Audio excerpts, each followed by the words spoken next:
Well, it's time now for the Morning Line here on KMA. There is growing concern in this country about a potential trade war between the United States and China. With us on the line this morning to talk about that subject and many others is Northern Missouri Congressman Sam Graves of Tarkio. Good morning to you, Congressman. Good morning. Good to have you back with us. It's been a while, and we appreciate you being on this morning. Over the last 24 hours, it seems like the Trump administration and China have been in a back-and-forth battle over tariffs.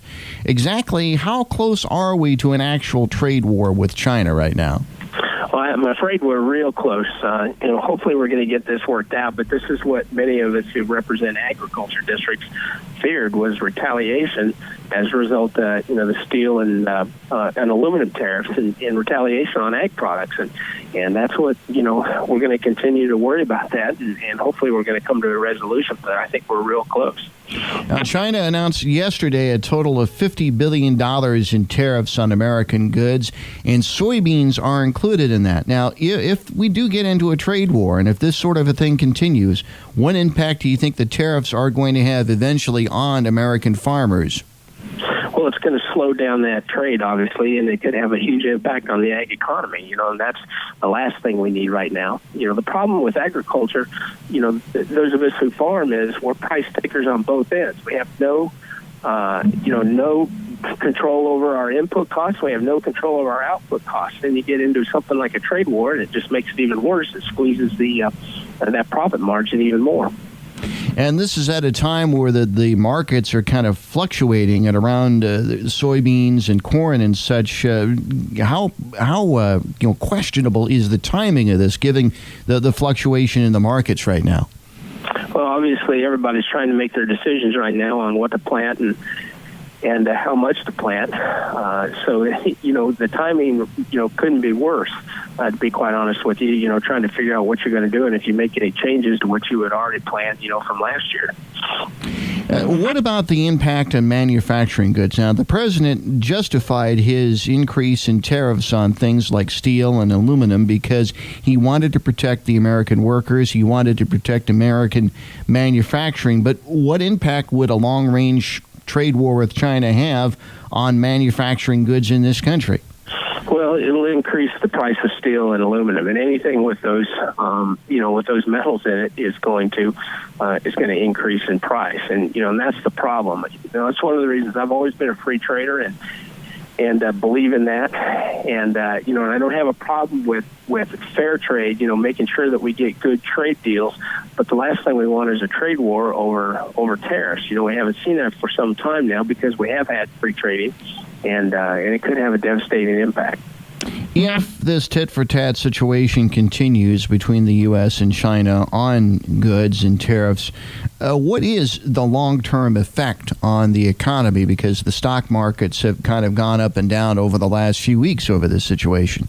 Yeah, if you see the price of goods increase, see the price of at least the problems with the farm economy as a result of not being able to move those products overseas, it could impact the general economy and the farm economy to an even greater extent. It could have a huge problem. The last thing we want is to see a depressed economy, as a result of a trade war, something that that can be fixed. So hopefully, I know the president wants to stand strong and he wants much better trade agreements, and hopefully there's negotiations that come to fruition. But I do worry about it. It's something that concerns me. That's agriculture is the most important industry we have. At least in our part of the world, and the last thing we need is a downturn in the farm economy. You talked about finding a solution to this situation. What is the solution to improve the trade relations and the conditions as far as trading is concerned for the United States and still make countries like China happy? Well, you just want to have, fair trade agreements. And with that, we have trade deficits in some cases, and we have trade surpluses in some cases. And you want to see those even out. Obviously, in agriculture products, we have massive trade surpluses. Also in farm machinery and construction machinery. Now, we do see trade deficits in other areas, but it all evens out. And you want to make sure it's a much more even split, and I will say in the past, at least with China, it hasn't necessarily been that even split. So that's what they're negotiating right now, is to make sure that that it is a fair deal for the United States. But, the consequence could be, a downturn in the economy as a result of the trade war. We're talking with Missouri Congressman Sam Graves on the morning line here on KMA. Let's get to another topic here, Congressman. Earlier this week, you hosted a roundtable discussion in Kansas City with stakeholders to discuss the Water Resources Development Act, the stakeholders along the Missouri River. Can you talk about what this proposal is all about that will be considered in the House this year and how it pertains to the Missouri River management? Well, we're going to be working on what we call the WRDA Bill, which is the Water Resources Bill, and I'm going to, as a result of the lawsuit, or as a result of the court ruling, I guess you might say, against the Corps, saying they were complicit in the floods that we had in the 2000s, early 2000s, and the fact that the management of the river was what caused those floods, which had massive impacts on people, communities, farms, businesses up and down the river. What I'm going to try to do in that WRDA bill is to remove wildlife and habitat reclamation from the management manual when it comes to how the Corps manages the river. I want to get back to making sure that navigation and flood control are the number one priorities when it comes to managing that river. I'm sick and tired of us, spending tax dollars to try to recover species when we don't even know if it works. It's all theoretical. Every one of those proposals, and it's turned out that many of those proposals they have found for sure don't work, and so they keep coming up with these theoretical ideas on how to protect these species, which are thriving in other parts of the country. It just happens to be in certain parts of the Missouri River that they seem to think that it isn't working. And it's having a massive impact in terms of people, farms, and livelihoods up and down the river. So we want to put people's, their concerns ahead of, fish and birds. Now, a couple of weeks ago, the federal court handed down that ruling claiming the Corps was responsible and their river management practices were responsible for flooding between 2007 and 2014 along the river. They excluded 2011, which, of course, was the major disaster. How surprised were you about the judge's decision to leave out any responsibility for 2011?